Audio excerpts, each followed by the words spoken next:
Students, welcome again to my channel school from home. हम लोग class 8 का 3.3 कर चुके थे। अभी 3.4 स्टार्ट करेंगे। तो बच्चों देखो, बेसिकली इसमें आपको समझना क्या है। स्क्वायर क्या होता है, ठीक है ना। रेक्टेंगल क्या होता है,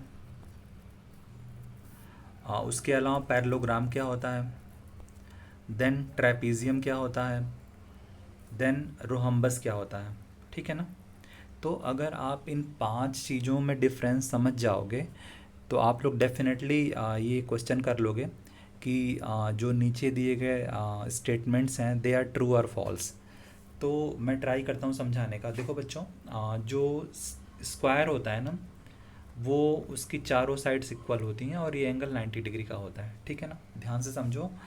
स्क्वायर, अगर ये स्क्वायर है तो इसकी चारों साइड्स इक्वल हैं और इसका 90 डिग्री का एंगल होता है सारा।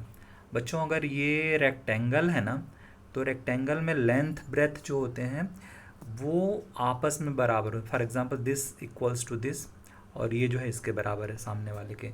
बट यहाँ भी एंगल 90 डिग्री का होता है।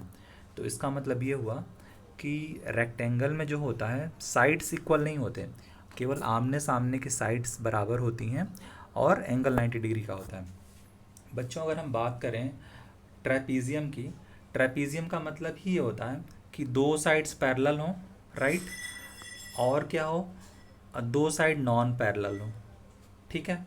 तो जब ये दोनों साइड्स पैरेलल होंगी ना, तो जब यहाँ से एक लाइन ड्रॉ करोगे तो दैट विल बी परपेंडिकुलर। इसकी प्रॉपर्टी बाद में समझेंगे हम लोग नेक्स्ट क्लासेस में। ट्रेपीजियम ऐसे होता है। बच्चों रोहम्बस जो होता है ना, उसकी चारों साइड्स बराबर होती हैं, ठीक है ना। आर एच, इसको मैं आर एच लिख रहा हूँ। रोहम्बस की चारों साइड्स बराबर होती हैं। जो मैंने पांचवा फिगर बताया था वो होता है पैरेललोग्राम। पैरेललोग्राम का मतलब होता है आमने सामने के साइड्स पैरेलल। ऐसे मैं इसको यहाँ साफ से बनाता हूँ। आमने सामने की साइड्स पैरेलल होंगी, मतलब ये इसके पैरेलल और ये इसके पैरेलल, ठीक है ना। ये हो गया पैरेललोग्राम, ये हो गया रोहम्बस, ये हो गया ट्रेपीजियम। तो अब ध्यान से समझो बच्चों। देखो स्क्वायर का भी चारों साइड बराबर है, रोहम्बस का भी चारों साइड बराबर है, लेकिन डिफरेंस क्या हुआ यहाँ पे। डिफरेंस यहाँ पे ये हुआ कि स्क्वायर का एंगल 90 डिग्री का है। तो बच्चों देखो, पैरेललोग्राम, अगर ये पैरेललोग्राम है सामने वाला, तो पैरेललोग्राम का भी पैरेलल है आमने सामने की साइड्स, और स्क्वायर का भी पैरेलल है, रेक्टेंगल का भी पैरेलल है। तो ये चीज़ें आप ध्यान में बैठा लो अपने कि ये प्रॉपर्टीज़ होती हैं। तो अब आपको मैं सवाल कराता हूँ। देखो बच्चों, ऑल रेक्टेंगल्स आर स्क्वायर। क्या सारे रेक्टेंगल स्क्वायर होते हैं? बताओ आप लोग, क्या सारे रेक्टेंगल स्क्वायर हो सकते हैं? देखो, कोई रेक्टेंगल बनाओ। रेक्टेंगल क्या होता है? जिसकी ये 90 डिग्री हो, लेकिन ये जो साइड्स हैं ना चारों इक्वल नहीं हो, केवल आमने सामने की साइड्स इक्वल होते हैं। ये इसके बराबर, और ये डबल, मैंने डबल डबल मतलब ये डबल डबल है और ये सिंगल सिंगल है, दोनों आपस में बराबर हैं। ये इसके बराबर, ये इसके बराबर, ठीक है। तो स्क्वायर अगर ये होता तो इसकी चारों साइड्स बराबर होती, तो ये स्टेटमेंट फॉल्स हो गया, ठीक है। नेक्स्ट क्या है? All rhombus are parallelogram. Rhombus का मतलब क्या होता है? अभी मैंने बताया था, उसका रोहम्बस जो होता है उसकी चारों साइड्स इक्वल होती हैं, ठीक है, और पैरेलल भी होती हैं। तो इक्वल है, पैरेलल, तो पैरेललोग्राम हो गया। तो ये क्या हो गया? ये ट्रू हो गया।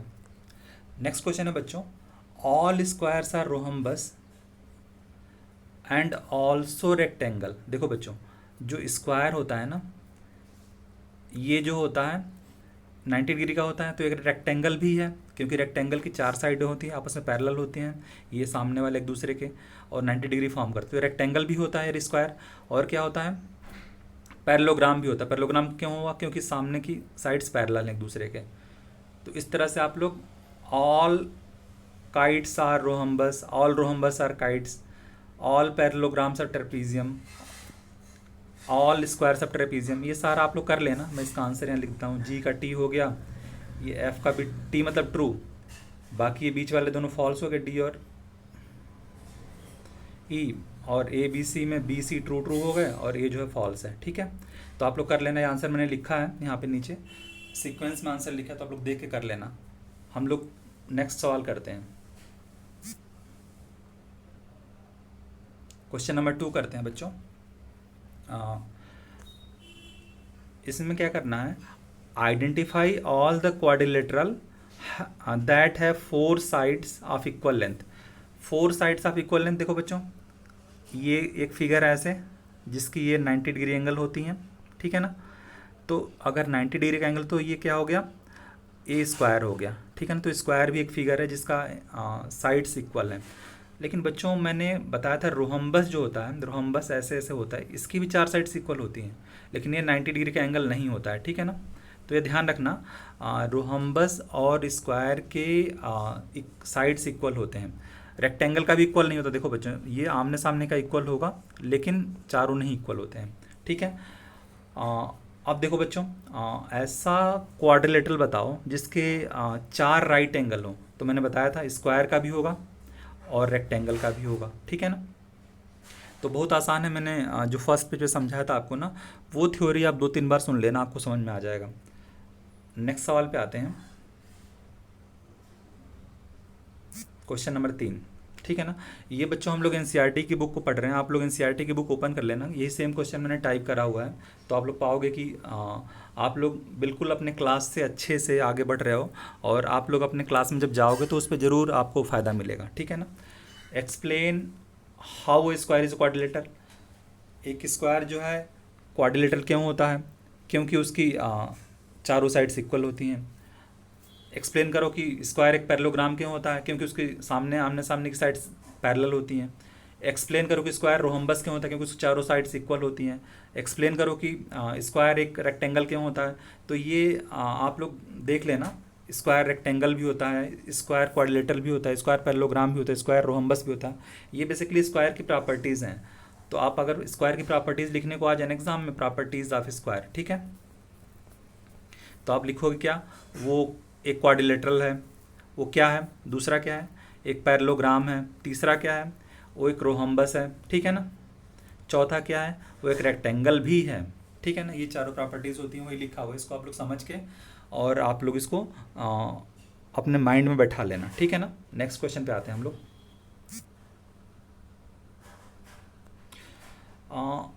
इसमें थ्योरी है बच्चों कि अगर कोई क्वाड्रिलेटरल है उसके डायगोनल्स जो हैं बाइसेक्ट करते हैं, ठीक है ना। तो अगर डायगोनल बाइसेक्ट करते हैं तो क्या होगा, देखो बच्चों अगर ये कोई क्वाड्रिलेटरल है, सपोज करो ये एक रेक्टेंगल है, एक स्क्वायर है और एक रोहम्बस है, रोहम्बस की चारों साइड्स इक्वल होती हैं। तो इसका जो अगर आप ऐसे डायगोनल है ना कट करोगे तो इसका ये वाला हिस्सा और ये वाला हिस्सा दोनों इक्वल होंगे, ये हिस्सा दोनों इक्वल होंगे। सिमिलरली अगर ये रेक्टेंगल है ना तो यहाँ कट किया तो ये इसके बराबर हो जाएगा और ये इसके बराबर हो जाएगा। ऐसे स्क्वायर है, इसका डायगोनल कट करोगे ना आप लोग तो ये चारों बराबर होंगे। तो इस तरह से आप लोग देखोगे ना कि जो क्वाड्रिलेटरल होता है और जिसके डायगोनल बाइसेक्ट करते हैं वो 3 हो सकते हैं, रेक्टेंगल, स्क्वायर और रोहम्बस, ठीक है। तो इस तरह से आप लोग क्वेश्चन नंबर 4 का फर्स्ट पार्ट करना। सेकेंड पार्ट में बच्चों क्या है, आप लोग देख लेना कि diagonal of a quadrilateral perpendicular to each other then it is a rhombus और स्क्वायर। अगर डायगोनल परपेंडिकुलर है ना बच्चों, देखो अगर ये डायगोनल परपेंडिकुलर मतलब ये एंगल 90 डिग्री का है तो केवल ये स्क्वायर के केस में हो सकता है या रोहम्बस के केस में हो सकता है, ठीक है ना।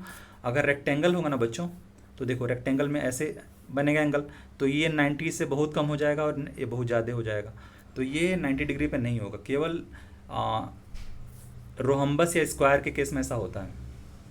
तीसरा क्वेश्चन ये है, अगर डायगोनल इक्वल हैं तो स्क्वायर के ही डायगोनल इक्वल होंगे, मतलब ये यहाँ से यहाँ तक बराबर और यहाँ से यहाँ तक बराबर, ठीक है ना बच्चों। तो इस तरह से आप लोग क्वेश्चन 4 समझ लिए और आप लोग इसको 2-3 बार सुनना, समझ में आ जाएगा कि मैं क्या कहना चाह रहा हूँ, ठीक है। नेक्स्ट क्वेश्चन पे आते हैं। ये शायद लास्ट क्वेश्चन मैंने करा था, बाकी आसान होंगे अगर होंगे तो आप लोग इस वीडियो को अगर लाइक करे होगे तो अपने फ्रेंड्स में शेयर करना और सब्सक्राइब भी कर लेना, सो दैट कि आपको नेक्स्ट वीडियो का नोटिफिकेशन मिलता रहे। मैंने अपने वीडियोज़ में प्लेलिस्ट बना रखी हर क्लास के हर सब्जेक्ट की, तो आप लोग मेरे चैनल को ओपन करोगे तो प्लेलिस्ट में जाओगे तो हर क्लास के हर सब्जेक्ट वाइज प्लेलिस्ट बना हुआ है।